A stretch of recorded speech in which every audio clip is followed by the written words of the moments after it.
Hello viewers, welcome to S family kitchen. আজকে আমি আপনাদের সাথে শেয়ার করব পায়েস রান্নার একটি দারুণ মজাদার রেসিপি এবং খুব সহজ এবং খুব কম সময়ে তৈরির একটি রেসিপি। এজন্য আমি এখানে পোলার চাল নিয়েছি, ছোটো বাটির 1 বাটি। এখানে আমি চালটাকে ভিজিয়ে রেখে দিচ্ছি। এদিকে আমি চুলায় দুধ গরম বসিয়ে দিয়েছি।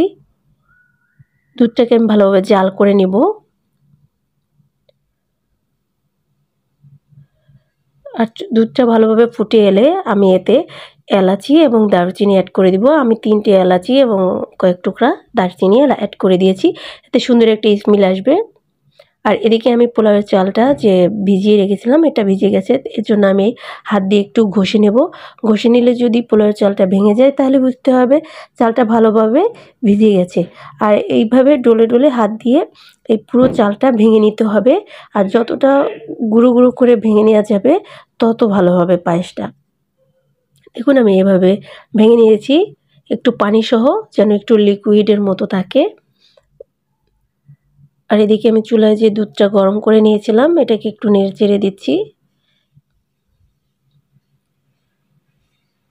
এরপরে আমি যে চালের গোলাটা তৈরি করে রেখেছিলাম সেটাকে দুধের ভিতর দিয়ে দিব।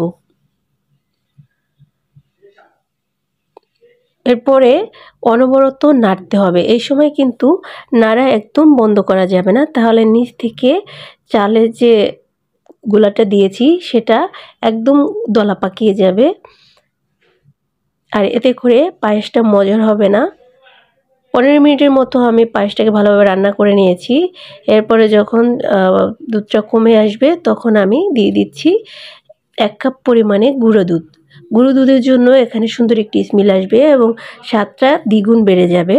আর আপনারা চাইলে গুঁড়ো দুধ দিতে পারেন, আর যদি না থাকে তাহলে স্কিপ করে যেতে পারেন। তবে গুঁড়ো দুধ দিলে সবথেকে মজাদার হবে পায়েসটি। আমি এখানে প্যাকেটের গুঁড়ো দুধ ইউজ করেছি। এবারে ভালোভাবে নেড়েচেড়ে গুঁড়ো দুধটাকে মিশিয়ে নিতে হবে, নাহলে গুঁড়ো দুধে একটা দলা দলা পাকিয়ে থাকবে, এতে করে পায়েসটা ভালো হবে না। আর আপনি যদি আমাকে সাপোর্ট করতে চান তাহলে আমার ইউটিউব চ্যানেলটি অবশ্যই সাবস্ক্রাইব করে দিবেন এবং লাইক কমেন্ট শেয়ার করে দিবেন। আমার পায়েসটি হয়ে গেছে। এভাবে ভালোভাবে নেড়েচেড়ে 2-3 মিনিটের মতো আমি ভালোভাবে নেড়েচেড়ে নিচ্ছি। এরপরে আমি সুগার অ্যাড করব।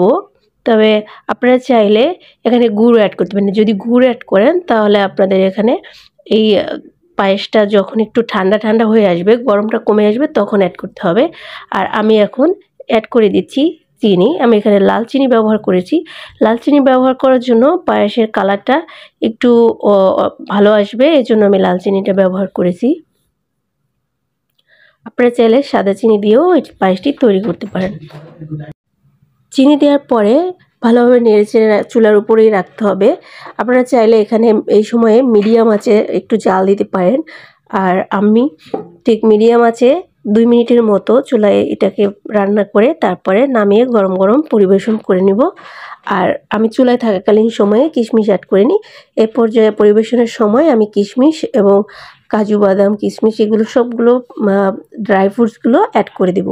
আপনারা চাইলে চুলার উপর থেকেও অ্যাড করতে পারেন। দেখুন আমার পায়েসটি কতটা ঘন আর কত সুন্দর হয়েছে, আর খেতে কিন্তু দারুণ মজা ছিল। আজকের মতো এখানেই শেষ করছি। আবার দেখা হবে নতুন কোনো রেসিপি নিয়ে। আর অবশ্যই আমাকে সাপোর্ট করতে আমার চ্যানেলটি সাবস্ক্রাইব করে দেবেন।